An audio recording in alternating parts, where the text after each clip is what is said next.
Yo CryptoBoy, j'espère que tu vas bien. Aujourd'hui on va envoyer du lourd avec un top 10 des altcoins qui pourraient exploser lors du prochain bullrun. Mais avant ça, on va jeter un coup d'œil aux dernières tendances et aux airdrops qui secouent la cryptosphère. Et reste bien jusqu'à la fin parce que le dernier de ce top 10 est une vraie pépite avec un avenir prometteur, en plus d'avoir une grosse utilité. Prêt à découvrir tout ça? Let's go! Man when I chat and chit, I come through like what's good, man better breathe and sprint. It's long if I choose to fight down on these pricks. X is a lyrical 4-4 and this, so make sure it's X that you wanna rally with. Oh, make a big man turn to the kid. Shout out skull when I flat out beats. You be seeing X's with your eyes closed, don't move past girls behind your eyelid.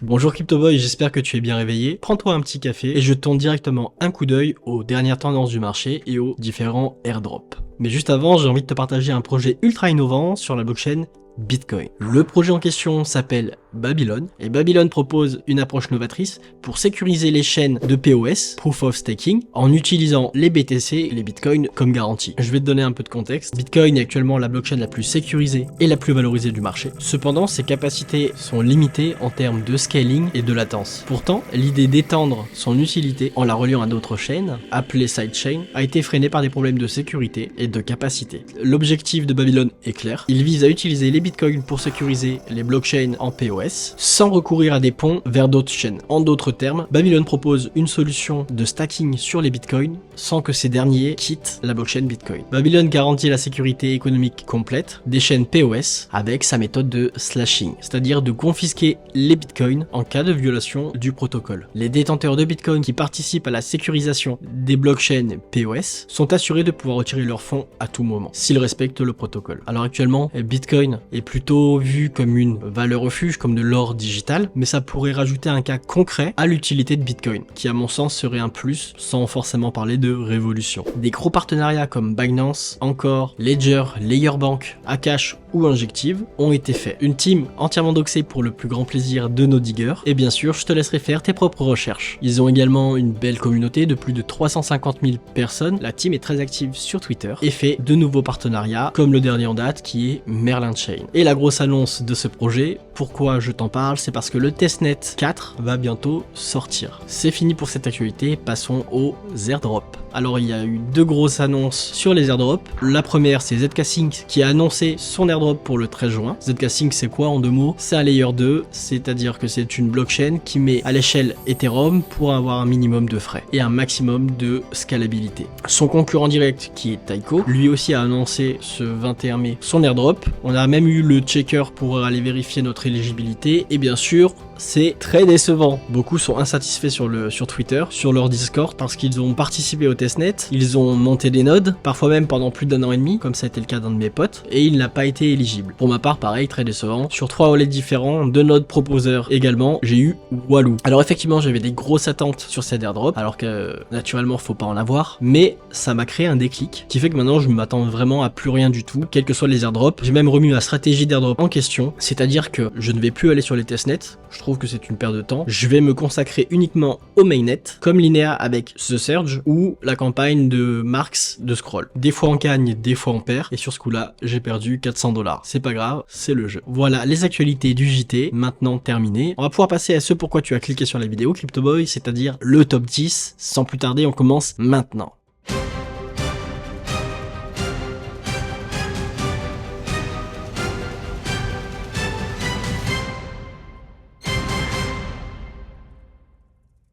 On commence immédiatement avec le top 10. Le dernier de ce top est Dogecoin, valorisé à 21 milliards de dollars. Dogecoin, c'est quoi? C'est l'un des meme coins les plus populaires de l'écosystème crypto. Il a été adopté par plusieurs personnalités importantes comme Elon Musk. Bien que commencé comme une blague, Doge a su attiser et attirer la curiosité des investisseurs crypto de par son jeton et son histoire. C'est un pari certes un peu risqué, mais qui je pense pourra porter ses fruits sur ce bull run. En 9e position, nous avons Toncoin, valorisé à 20 milliards de dollars. Toncoin, c'est quoi? C'est le jeton natif Ton, qui veut dire Telegram Open Network. Une blockchain totalement décentralisée après quelques déboires avec avec la SEC. Tone se concentre sur la réalisation de l'interopérabilité tout en opérant dans un cadre sécurisé hautement évolutif. Tone est conçu pour traiter des millions de transactions par seconde dans le but d'atteindre des millions d'utilisateurs de par son réseau Telegram. Ils ont fait récemment un gros partenariat avec l'USDT de Tether, avec le soutien de la grande base d'utilisateurs de Telegram. Toadcoin a un potentiel significatif dans l'adoption de masse de sa crypto-monnaie. En 8ème position, un token qui n'est pas encore sorti mais qui va bientôt sortir, c'est ZkSync, valorisé à 13 milliards de dollars. ZkSync, comme je le disais tout à l'heure, c'est une solution de scalabilité sur Ethereum basée sur la technologie des ZK Rollup. Avec la congestion récente d'Ethereum, les solutions comme ZkSync deviennent de plus en plus importantes pour améliorer les performances et pour réduire les frais de transaction. Sans compter sur notre ami Vitalik, le fondateur d'Ethereum, qui parle souvent des ZK Rollup plus que des optimismes Rollup, qui sont pas assez scalables d'après ses dires, malgré une technologie des optimismes Rollup qui arrive à maturité. En 7ème position, nous avons le très célèbre Polkadot, valorisé à 9 milliards de dollars. Polkadot, ça va être de l'interopérabilité avec une blockchain principale et 100 blockchains qui vont pouvoir venir se greffer dessus, qu'on appellera des sidechains. Avec son architecture flexible et sa communauté de développement active, Polkadot est considéré comme l'un des projets les plus prometteurs de l'interopérabilité dans l'écosystème crypto. En 6ème position, on va partir sur du GPU décentralisé, le leader de son domaine qui est tout simplement Render, valorisé à 4 milliards de dollars. Donc qu'est-ce qu'est Render? Render propose de mettre à disposition des GPU décentralisés pour tout ce qui va être les puissances de calcul, pour de l'IA générative, des studios de films d'animation ou tout simplement des jeux vidéo. En 5ème position, nous avons tout simplement Atom, pareil, on est sur de l'interopérabilité avec une technologie complètement différente de Polkadot, mais ça en fait quand même son concurrent principal. Alors Cosmo se présente comme l'internet des blockchains, offrant une solution sur l'interopérabilité des blockchains. Alors les points clés à retenir d'Atom, ça va être qu'il permet la communication entre différentes blockchains grâce à son IBC.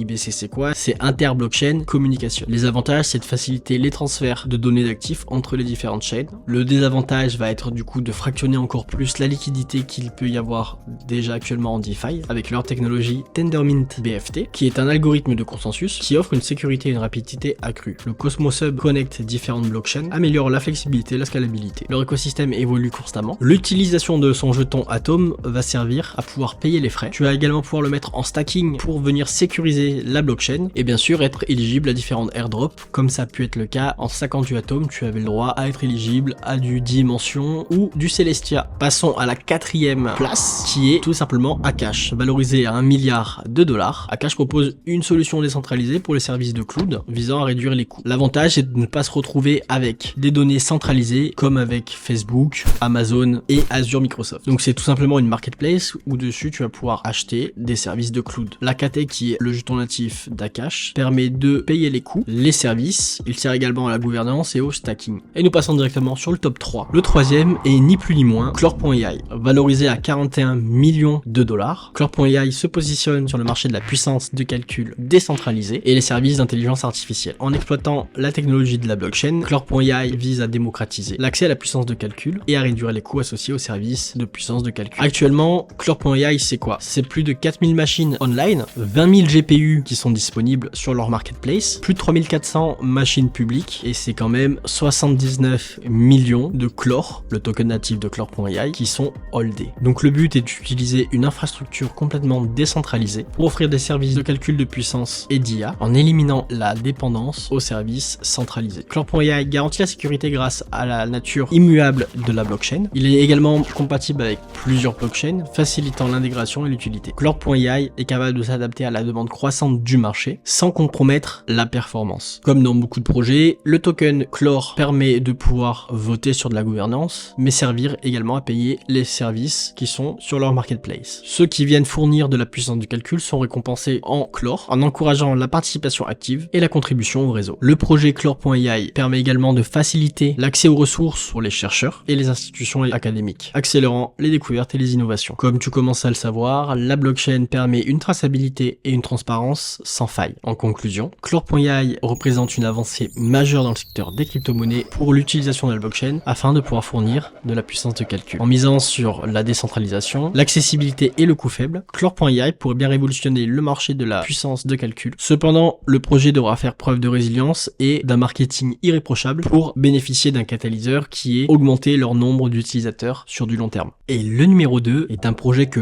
peu de personnes connaissent mais que tout le monde utilise quand ils sont en DeFi, c'est bien sûr Gelato, valorisé à 39 millions de dollars. Alors Gelato, qu'est-ce que c'est? Gelato Network fournit une infrastructure décentralisée permettant l'automatisation fiable et sécurisée des transactions et des fonctions de smart contracts. Parce qu'effectivement, sans Gelato, on a beau avoir nos smart contracts en DeFi, mais ils ne s'exécuteront jamais. En simplifiant, tu automatises des tâches qui sont répétitives. Du coup, Gelato vise à améliorer l'efficacité et l'automatisation des dApps en DeFi. Les utilisateurs peuvent définir des conditions spécifiques pour l'exécution de leurs transactions, telles que des seuils de prix, des délais ou des événements off-chain, grâce à quelque chose qui s'appelle un oracle, qui permet justement ce pont entre tout ce qui se passe sur le marché crypto et tout ce qui se passe dans le monde réel. Gelato est compatible avec plusieurs blockchains et s'intègre facilement aux plateformes DeFi. L'utilisation du token GEL sert à payer les frais sur le réseau et à récompenser les exécuteurs du réseau. Il y a déjà 91% de la supply qui est en circulation, ce qui est une bonne nouvelle. Pour la tokenomics, nous sommes à 50% pour le développement, 25% pour la team, 20% pour la private sale et 4% pour la sale publique. Maintenant, des cas concrets d'utilisation de Gelato. Gelato est largement utilisé, comme on vient de le voir, dans la finance décentralisée pour automatiser des tâches telles que le rééquilibrage de portefeuille, la liquidation de prêts et l'exécution de stratégies de trading basées sur des conditions de marché. Mais on peut également s'en servir dans les NFT, l'automatisation des ventes aux enchères, des transferts de propriété, d'autres fonctions liées aux NFT. On peut s'en servir dans la gestion de DAO qui facilite l'automatisation des processus de gouvernance et de vote. L'équipe clé derrière Gelato sont Ilmar Hort,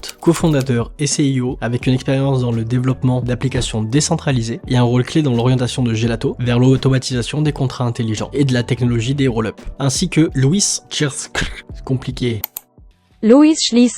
cofondateur et CTO, responsable de l'architecture technique et du développement des fonctionnalités principales de Gelato. Bien sûr, Gelato a su se démarquer par de nombreux partenariats, comme Boxscout, qui s'intègre à la plateforme de RAS de Gelato pour fournir un Explorer as a Service, permettant aux développeurs de déployer des explorers de blockchain personnalisés pour les chaînes Layer 2. Polygon qui collabore avec Gelato pour exploiter le cadre ZK-EVM, permettant la création de chaînes de Layer 2 hautement évolutives et compatibles avec Ethereum. Et un dernier, pour n'en citer que 3, Astar Network, qui utilise également le RAS de Gelato, assurant des opérations de blockchain efficaces et évolutives. Conclusion, Gelato Network représente une avancée majeure dans son domaine, qui est l'automatisation de smart contracts, offrant une solution décentralisée, fiable et sécurisée. En simplifiant les processus, Gelato a le potentiel de devenir le pilier central de l'écosystème DeFi. Passons au top 1, le plus attendu et l'un des projets que j'ai découvert il y a pas si longtemps, ce n'est autre que Lendix, valorisé à 10 millions de dollars. Lendix vise à créer un pont entre les propriétaires de terres agricoles et les investisseurs en utilisant la blockchain. Le projet permet aux agriculteurs d'obtenir du capital plus facilement en échange de futurs rendements agricoles, tandis que les investisseurs reçoivent quotidiennement des rendements en USDC. Donc Lendix est un protocole décentralisé sur Ethereum qui utilise des coffres de marchandises perpétuels. Ces coffres permettent aux agriculteurs de tokeniser une partie de leur future récolte et aux investisseurs d'acheter des tokens pour obtenir des rendements stables et non corrélés au marché traditionnel de la crypto. Les problèmes résolus sont que pour les agriculteurs, il n'y a plus d'accès difficile au capital, qui ont souvent des solutions de finance limitées et souvent déplorables. Pour les investisseurs, ça résout le problème qui est un manque d'exposition au rendement agricole, ou qui ont peu d'options de diversification et de rendement stable dans l'espace de la blockchain. Concrètement, c'est du RWA. Comment ça fonctionne? Les agriculteurs engagent une partie de leur future récolte via un contrat NFT et reçoivent des X tokens. Les validateurs facilitent l'intégration des agriculteurs au contrat et gèrent les contrats. Les investisseurs achètent des X tokens qui donnent droit, comme je le disais, à un rendement quotidien en USDC. Donc en fait, un X token, qu'est-ce que c'est? Ça représente 1 kg par an d'une marchandise, offrant un rendement quotidien au C token. Ça peut être du maïs, du blé, du soja ou même du riz, qui sont eux-mêmes indexés sur leur propre valeur au cours des matières premières. Bien sûr, tout ça est relié avec Chainlink pour l'oracle et pour pouvoir donner les bonnes données en temps réel. Il y a également le LNDX qui est le token de gouvernance et avec lesquels tu vas pouvoir payer des frais. Les investisseurs obtiennent approximativement 7% d'APR par an et une appréciation potentielle des prix des marchandises, créant une opportunité asymétrique avec une protection contre la baisse des prix. Lendix offre une solution durable en finance décentralisée en soutenant les agriculteurs et en créant de nouvelles opportunités d'investissement. Le projet prévoit d'élargir leur type de marchandises, accepter et intégrer ça dans la DeFi pour des prêts à court terme et bien plus encore. Les plus gros partenariats de Lendix sont Layer 0, Mev Capital, Polytrade, Chainlink ou encore Clip Finance. En résumé, Lendix propose un réel cas d'usage novateur sur la blockchain et en DeFi de par son utilisation en reliant les agriculteurs et les investisseurs. Et voilà, c'est terminé. C'était le top 10 des altcoins potentiellement explosifs pour le prochain bull run. Tu as maintenant toutes les cartes en main pour profiter du prochain bull run. J'espère que cette vidéo t'a plu. Si c'est le cas, tu sais ce qu'il te reste à faire. Dis-moi en commentaire ton top 10 afin qu'on puisse en discuter. Et n'oublie pas de me dire en commentaire sur quel altcoin tu as investi. Sur ce, je te souhaite une bonne journée. Prends soin de toi et prends soin de tes proches CryptoBoy. Ciao!